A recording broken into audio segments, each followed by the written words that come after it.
इस क्वेश्चन को देखेंगे आप ध्यान से। इसमें क्या कह रखा है आपको, इसमें बोल रखा है कि ए डी और सी ई एल्टीट्यूड्स है किसी ट्रायंगल ए बी सी के जो कि इंटरसेक्ट करेगी एक दूसरे को एट पॉइंट पी। ठीक है, एल्टीट्यूड है ए डी यहाँ पर इसका एल्टीट्यूड है, मतलब यहाँ 90 डिग्री का एंगल बनाएगी। सी ई भी एल्टीट्यूड है जो कि ये भी 90 डिग्री का एंगल बनाएगी और एक दूसरे को इंटरसेक्ट करते हैं, मतलब कि काटते हैं कहाँ पे, एट पॉइंट पी पे।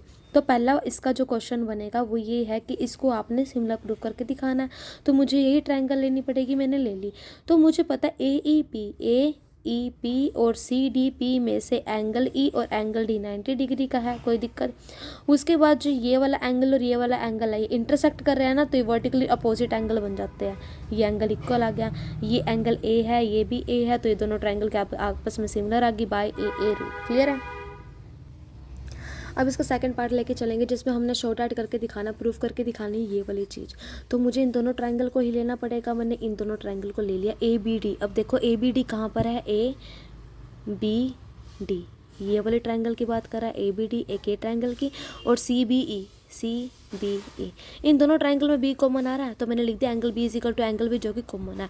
दूसरी बात, इन दोनों ही ट्रायंगल में ये 90 डिग्री, मैंने बोला अगर डी यहाँ पर परपेंडिकुलर है तो यहाँ पर भी तो 90 डिग्री का एंगल बनाएगा, अगर यहाँ 90 है तो यहाँ भी तो 90 का बनाएगा, क्योंकि पूरी लाइन पे 180 डिग्री का एंगल बनता है। तो angle D is equal to angle E 90। अभी पूछ रहेगा कि भी कौन सा 90, कौन सा एंगल है ए डी और ई, तो मैं बोल लूँगी angle A D B, A D B, मतलब इस ट्रायंगल की बात करें ना तो ये वाला जो पार्ट है वो इस ट्रायंगल में आ रहा है, और सी ई बी मतलब कि इसी वाले ट्रायंगल में आ रहा है 90 डिग्री। तो ये भी एंगल है ये भी एंगल है, तो बाय ए रूल हाँ आपस ये क्या हो जाएगी, सिमिलर प्रूव हो जाएगी। क्लियर है। अब इसका थर्ड पार्ट समझेगी जिसमें हमने ये प्रूव करके दिखाना था कि triangle A E P, triangle A, यहाँ पे देखिए ध्यान से आपको दिख रहा है ट्रायंगल ए ई पी, ये वाली ट्रायंगल हो जाएगी ट्रायंगल ए ई पी, और हो जाएगी ए डी बी। तो सबसे पहले देखो इन दोनों ही केस में यहाँ पास एंगल ए कॉमन आ रहा है, वो angle A is equal to angle मैंने यहाँ पर कॉमन करके दिखा दिया आपको। दूसरा केस क्या है कि इन्हीं दोनों ट्रायंगल में ये एंगल ई और एंगल डी आ रहा था 90 डिग्री का, 90 डिग्री का आ रहा था। ये ऐसे क्यों लिखा है मैंने, क्योंकि मुझे इन्हीं दो ट्रायंगल के अंदर शो करके दिखाना है, तो 90 डिग्री आ गया।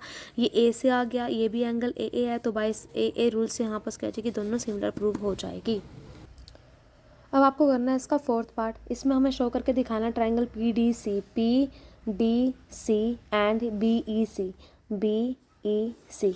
तो आपको दिख रहा है इन दोनों केस में यहाँ पर सी कॉमन आ रहा है, तो angle C is equal to angle C common ले लिया हमने। उसके बाद इन्हीं दोनों में देखो डी वाला और ई वाला 90 डिग्री का था, तो बाय ए रूल ये भी सिमिलर हो गया। आपका ये वाला क्वेश्चन होता है कंप्लीट।